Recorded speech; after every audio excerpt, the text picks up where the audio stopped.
Jutsu Kaisen मांगा chapter 225 is here और इस चैप्टर में हमें वो देखने को मिलता है जो हमने कभी भी एक्सपेक्ट नहीं किया था। सुकुना और गोजो का डोमेन क्लैश और हमें इस चैप्टर में फाइनली पता चल जाएगा कि किसका डोमेन कितना स्ट्रांग है और जो चैप्टर के एंड में होने वाला है वो आप सबको शॉक कर देगा। चैप्टर की स्टार्टिंग में हम देखते हैं कि सारे के सारे सोर्सरर्स कई वेरियस स्क्रीन्स के थ्रू गोजो और सुकुना की बैटल देख रहे होते हैं। हमें टेलीकास्ट की कमेंटेटर से पता चलता है कि सुकुना अपनी डोमेन एम्प्लीफिकेशन का यूज करने वाला है ताकि वो गोजो की इन्फिनिटी वैरियर को न्यूट्रलाइज कर सके। बाद यूटा बोलता है कि उसने भी कुछ सिमिलर देखा था माचामारू की फुटेज में, जहाँ शिबुया में कुछ स्पेशल ग्रेड पर्सों ने यही सेम मेथड यूज किया था गोजो के लिमिटलेस को काउंटर करने के लिए। एक्चुअली वो स्पेशल ग्रेड कर्सेस कोई और नहीं बल्कि जोगो और हिनामी थे, जिन्होंने चैप्टर 89 में डोमेन एम्प्लीफिकेशन का यूज किया था गोजो के लिमिटलेस को काउंटर करने के लिए। लेकिन को पता ही है कि उन दोनों का क्या हाल हुआ था। अब हकारी सोचता है कि ये कैसे पॉसिबल है, लेकिन उस पर कुसाकावे रिप्लाई करता है कि डोमेन एम्प्लीफिकेशन सिंपल डोमेन का एक अपग्रेडेड वर्जन है। वो बताता है कि डोमेन एम्प्लीफिकेशन एक रिफाइंड वर्जन है सिंपल डोमेन का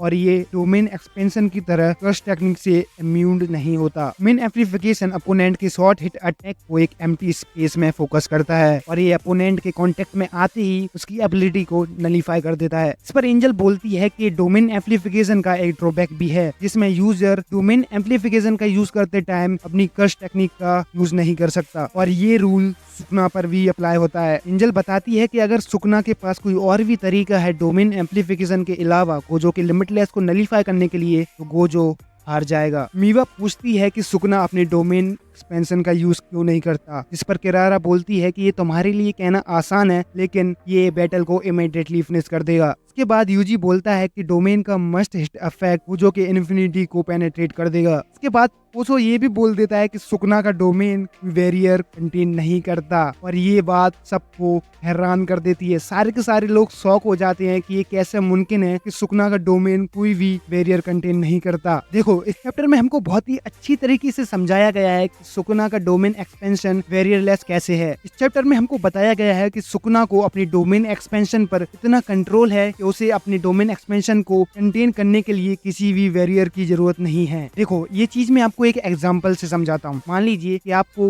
पानी पीना है या उसे कहीं पर स्टोर करके रखना है, तो ऐसा तो है नहीं कि आप हवा में पानी उड़ के आ जाएगा और आप उसको पी लोगे, उसे स्टोर कर दोगे। ऑब्वियसली आपको पानी को कंटेन करने के लिए कंटेनर की जरूरत होती है, जैसे गिलास हो गया या बोतल हो गई। उसी तरह जुजुत्सु काइसेन के वर्ल्ड में किसी सोर्सरर को अपनी डोमेन को कंटेन करने के लिए एक बैरियर की जरूरत पड़ती है, लेकिन सुकुना का डोमेन एक्सपेंशन इतना गॉडली है कि उसे एक किसी बैरियर की जरूरत नहीं है। ये कुछ इस तरह है कि बिना कैनवस के हवा में पेंटिंग बना देना या बिना पत्ती और जड़ के पौधा उगा देना। हमें ये भी पता चलता है कि सुकुना इतना स्ट्रॉन्ग है कि अगर गोजो के पास उसकी 6 आई नहीं होती तो वो शायद सुकुना के सामने टिक भी नहीं पाता। यूटा बताता है कि सुकुना की टोटल कर्स एनर्जी यूटा से भी ज्यादा है, या अगर वो सच बोले तो उससे डबल भी हो सकती है। इसके बाद हम लोग देखते हैं कि सुकुना और गोजो अपने डोमेन एक्सपेंशन को एक्टिवेट करते हैं और नरेटर हमको बताता है कि गोजो और सुकुना वेरियर के अंदर इवनली मैच्ड हैं, लेकिन सुकुना का डोमेन की रेंज इतनी ज्यादा है कि वो गोजो के डोमेन के बाहर तक चला जाता है। और जैसा कि हम लोगों को पता है कि एक डोमेन बाहर से कितना वीक होता है और अगर बाहर से अटैक किया जाए तो वो ब्रेक भी हो सकता है, और हमको यही देखने को मिलता है। सुकुना अपने स्लैश अटैक से